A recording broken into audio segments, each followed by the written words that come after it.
Hello everyone, welcome back. आज के इस वीडियो में हम लोग जो न्यूमेरिकल पढ़ने वाले हैं वो है मैग्नेटिक इफेक्ट ऑफ करंट इस लेसन से। तो न्यूमेरिकल देखो कुछ इस तरह है। A beam of charge particle having kinetic energy 10⁻³ electron volt contains masses 8 into 10⁻⁻27 kg and 1.6 into 10⁻⁻26 kg। दो टाइप के पार्टिकल इस बीम में emerges from the aid of an electron accelerator. There is a plate at a distance 10⁻⁻² meter from the aid of the tube and placed perpendicular to the beam. जो भी beam इस direction में जा रही है इसको वो प्लेट परपेंडिकुलर रखी हुई है। Again calculate the magnitude of smallest magnetic field. आपको स्मॉलेस्ट मैग्नेटिक फील्ड फाइंड करनी है which can prevent the beam from striking the plate. मतलब ऐसी मैग्नेटिक फील्ड जो प्लेट पार्टिकल को प्लेट पर स्ट्राइक होने से रोक सके। तो उसके लिए हम लोग पहले पार्टिकल की जो पाथ है उसको ड्रॉ कर लेते हैं। Now here it is a plate and here we assume here is a gun या फिर इलेक्ट्रॉन एक्सेलरेटर यहां पे है। सो इलेक्ट्रॉन जो है वो इस मैग्नेटिक फील्ड में, let's say magnetic field is this one which is perpendicular to the plate, और यहां पे ये जो पार्टिकल है ये ऐसे मूव हो रहा है and if it will not strike the opposite plate which is at a distance L which is equals to what?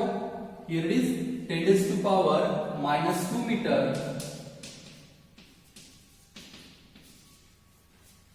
तो जब ये बीम यहां पे स्ट्राइक नहीं होगी it will retrace its path and complete the semicircle. That is a condition of transverse limited magnetic field.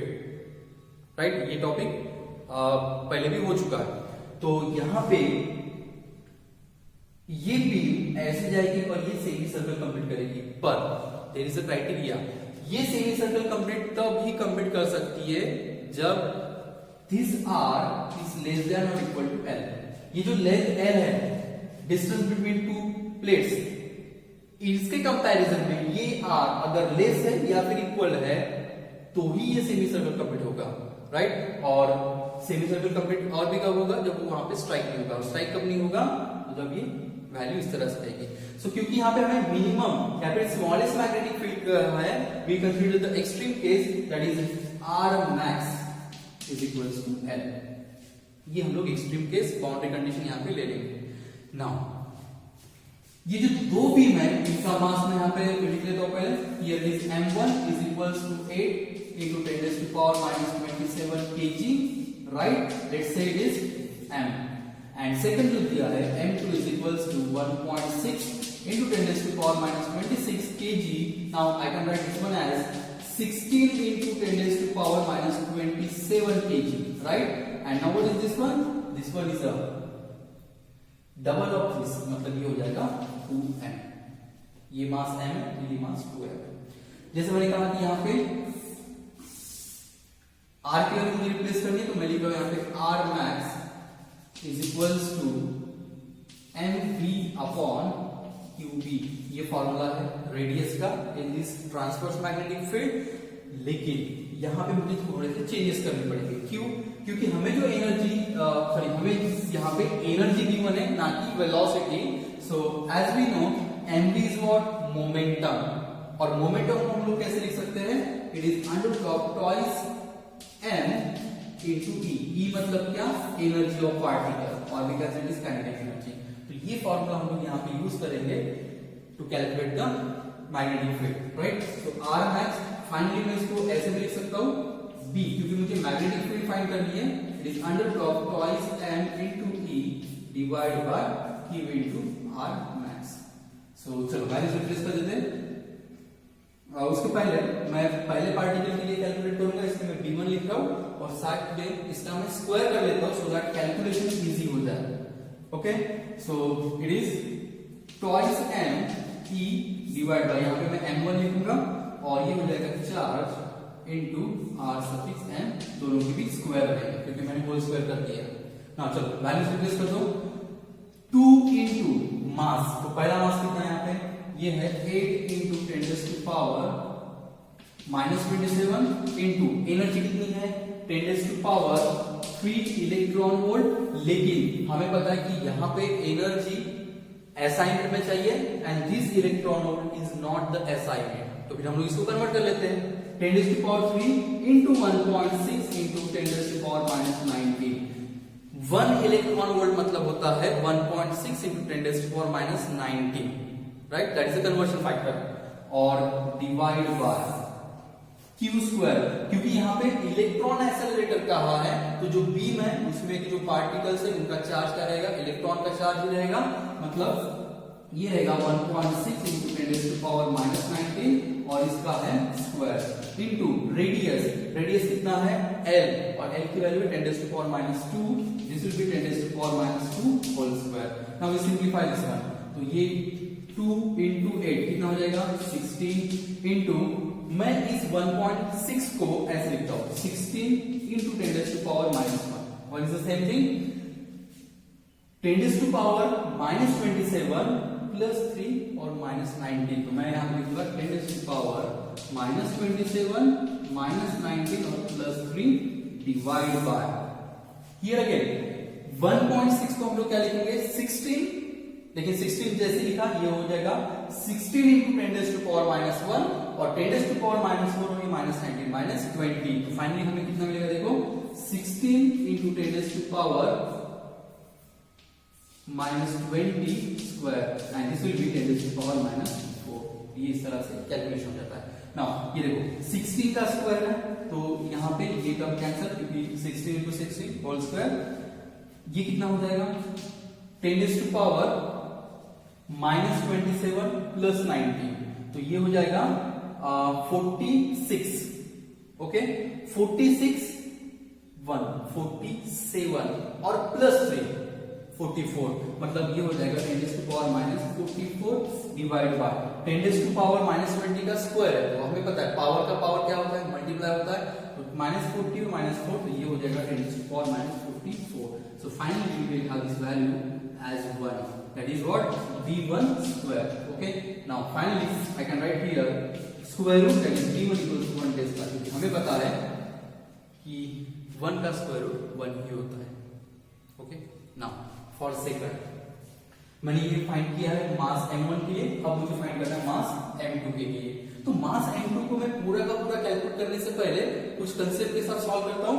Now we know this value twice m, ये m थी, ये थी ट्वाइस m, तो अगर मैं इसको इस फॉर्मूला में अगर पुट कर देता हूं, देखो मुझे क्या मिलेगा, now b2 is equals to, it will be 2 into m2, m2 मतलब क्या, twice m into e divide by q into rmax, ये वैल्यू थी, ओके राइट है। अब देखो यहाँ पे ये जो 2 है ना मैं बाहर ले लेता हूँ, रूट के बाहर ले लेता हूँ, तो मुझे मैं इसको कैसे लिख सकता हूँ, देखो ये डायग्राम मुझे भी जरूरत है तो मैं इसको रब कर दूंगा, हम लोग यहां पे लिखते हैं, so now we can write b2 is equals to √2 times √2 me divide by q square r, sorry square की जरूरत नहीं, r मैक्स, ये हो जाएगा। Just simply compare this to, इसको और इसको कंपेयर करो, twice me upon q r max, twice me upon q r max, और साथ में ये √2 है, मतलब ये हो जाएगा b2 equals to √2 times b1, and what is the value of b1, b1 की वैल्यू ये है 1 टेस्ला, मतलब ये हो जाएगा it is √2 into 1, that is √2 Tesla, that is b2, ठीक है, डायरेक्ट वैल्यू मिल गई। अब आता है कंसेप्ट पॉइंट, अब यहाँ पे बहुत बहुत इंपॉर्टेंट है, क्योंकि यहाँ पे आंसर गलत होने के फुल चांसेस होते हैं, तो समझ लेना जरूरी है, अच्छे से समझो क्या आंसर आएगा। क्वेश्चन क्या था, स्मॉलेस्ट मैग्नेटिक फील्ड कौन सी रहेगी, नाउ सिंपली कंपेयर 1 और √2, कौन सी है स्मॉलेस्ट, 1 है, तो हमारा आंसर क्या होगा 1, ऑप्शन में प्रेजेंट होगा 1, लेकिन ये आंसर रॉन्ग है, ये आंसर है। अब बोलेंगे सर ऐसे कैसे, मतलब यहाँ पे तो स्मॉलेस्ट पूछा है और दोनों को अगर हम लोग कंपेयर करते हैं तो स्मॉल तो ये है कि ये इसका आंसर क्या होगा, ये होगा 1.414 टेस्ला, तो ये तो ज्यादा हो गया, ये तो कम है, फिर आंसर ये क्यों नहीं, उन्होंने कहा है स्मॉलेस्ट, फिर भी मैं ये आंसर बोल रहा हूं क्योंकि। अब तो आते हैं हमारे क्वेश्चन में वापस, देखो क्वेश्चन में क्या कहा है, कि calculate the magnetic field of magnitude of smallest magnetic field which can prevent the beam from striking the plate. मतलब एक ऐसी मैग्नेटिक फील्ड या फिर ऐसे मुझे स्मॉलेस्ट मैग्नेटिक फील्ड फाइंड करनी है that can prevent the beam from striking the plate. Plate पर स्ट्राइक होने से वो उसको प्रिवेंट कर रहा है, रोक रहा है। ये मैग्नेटिक फील्ड सिर्फ इस पहले मास को रोक सकती है क्योंकि उसकी वैल्यू कम है। वो जो मैग्नेटिक फील्ड है इस मास को रोक सकती है। देखो फिर से एक बात, ये जो मैग्नेटिक फील्ड है ये m इतने मास को रोक सकती है और m की वैल्यू क्या है 8 × 10⁻⁷। और ये जो मैग्नेटिक फील्ड है ये टॉयस से मास को रोक सकती है। तो मुझे एक चीज बताओ कि जो मैग्नेटिक फील्ड हायर मास को रोकने में सफिशिएंट है तो वो लोअर मास को तो आराम से रोक देगा। एक सिंपल सा एग्जांपल लेकर समझते हैं। एक कार है और एक समझो बाइक है। दोनों कार और बाइक आपके तरफ आ रहे हैं विद द सेम स्पीड और आपको दोनों को रोकना है विद द सेम फोर्स क्योंकि magnetic field is responsible to produce the force, right. तो दोनों, एक कार या आपके तरफ आ रहे समझो एक कार और एक बाइक आपके तरफ आ रहा है यहां पे और आपको सेम फोर्स के साथ दोनों को रोकना है और आपका फोर्स इज सफिशिएंट है to stop the bike only. Bike को रोकने के लिए सफिशिएंट है। तो क्या आप उतने ही फोर्स से कार को रोक सकते हैं? Answer will be no, possible ही नहीं है। लेकिन आपका फोर्स जो है वो कार को रोक पा रहा है तो उतना ही फोर्स बाइक को रोक सकता है? डेफिनेटली रोक सकता है। अगर नहीं समझे तो मैं रिपीट कर रहा हूं कि दोनों कार और बाइक आपके तरफ आ रहे हैं। कार का मास ज्यादा है, बाइक का मास कम है और आपके पास जो फोर्स है वो बाइक को रोक सकता है। उतना ही फोर्स कार को रोकेगा क्या? पॉसिबल नहीं है। लेकिन आपके पास जितना फोर्स है वो कार को आराम से रोक सकता है तो बाइक को रोकेगा क्योंकि बाइक का मास कम है। तो इसका मतलब क्या हो गया? The magnetic field which is sufficient to stop the higher mass beam या फिर higher mass particle, it can also stop the lower mass particle. लेकिन the beam which can stop the lower mass particle, it is not sufficient to stop the higher mass particle। और इसीलिए क्या होता है, हमारा ये आंसर राइट है कि एक बार मैंने सफिशिएंट फील्ड अप्लाई कर दी क्योंकि यहाँ पे कहा है स्मॉलेस्ट, ये सबसे कम फील्ड है, ये सबसे कम है, इससे ज्यादा नहीं रहेगी। तो अब अगर ये सिर्फ m इतने मास को रोक सकता है, it is a minimum field, तो उससे ज्यादा वाले मास को रोक ही नहीं सकता, पॉसिबल ही नहीं है। ये रोक सकता है higher mass along with lower mass and that's why this one is answer। Okay, clear है? तो मिलते हैं हमारे अगले वीडियो में, तब तक के लिए गुड बाय।